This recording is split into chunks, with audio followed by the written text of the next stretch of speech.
दुनिया भर में कई लोग ऐसे हैं होते हैं जो टोने और टोटके पर यकीन करते हैं और कई लोग ऐसे होते हैं जो इन्हें बहुत ही नकारा और बकवास समझते हैं। कई लोग ऐसे होते हैं जो इन पर यकीन करके इन्हें अपना कर अपने दुख दर्द को भगाते हैं, अमीर बनते हैं, घर में सुख समृद्धि को लेकर आते हैं।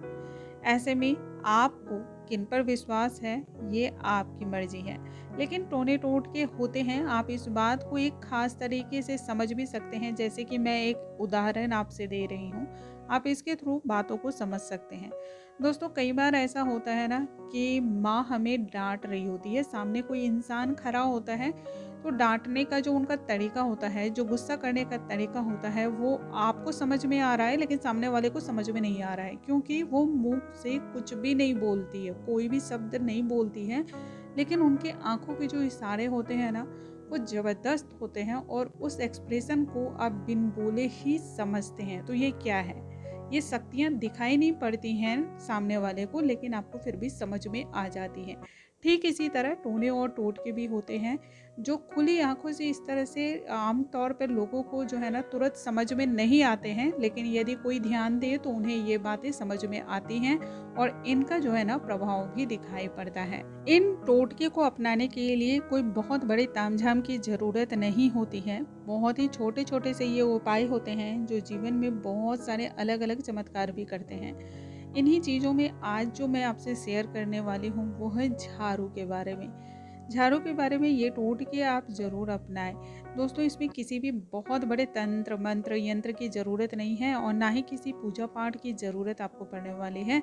अगर आप चाहें तो कुछ उपायों से ही खुश हो सकते हैं। जी हाँ, अगर आप धन की देवी माता लक्ष्मी को प्रसन्न करना चाहते हैं, मनचाहा वरदान पाना चाहते हैं, तो आपको केवल झाड़ू से जुड़ी हुई कुछ खास बातों को ध्यान रखना है, जिसको अपनाने के बाद शास्त्रों में भी इस बात का जिक्र है। यदि आप इन चीज़ों को करते हैं तो महालक्ष्मी का आशीर्वाद मिलता है। कहते भी हैं जिस घर में महालक्ष्मी का वास होता है, वहाँ तो वास्तु दोष भी अगर होना तो उसका प्रभाव भी बिल्कुल ही बेकार चला जाता है, यानी कि घर में हमेशा पॉजिटिविटी बनी रहती है।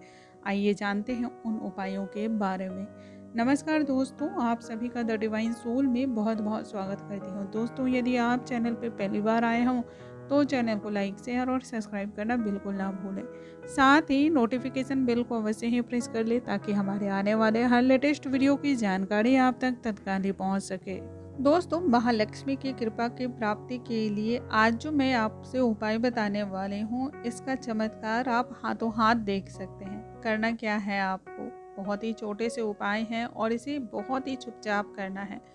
महालक्ष्मी की कृपा की प्राप्ति के लिए अपने घर के आसपास जो भी मंदिर हो, बस आपको ये ध्यान रखना है, जो भी मंदिर हो आपको ब्रह्म मुहूर्त में 3 झाड़ुओं का गुप्त दान वहाँ पर करना है।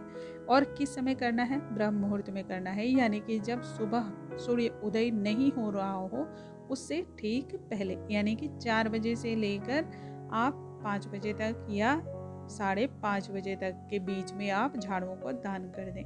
गुप्त दान देने से पहले आपको इस बात का ध्यान रखना होगा, सबसे पहले शुभ मुहूर्त का ध्यान यदि आप रखते हैं और उस दिन अगर कोई शुभ योग हो तो इस दान की जो महत्व होती है वो कई गुना ज़्यादा बढ़ जाती है। इसका लाभ आपको और भी ज़्यादा मिलता है। घर में अस्थायी लक्ष्मी का वास होता है। तो 3 झाड़ुओं का दान करें और इसके साथ ही ध्यान रखें कि जिस दिन भी आपको ये काम करना हो, झाड़ू को ठीक उसके एक दिन पहले ही आपको लेकर आ जाना है और अगले दिन दान करना है।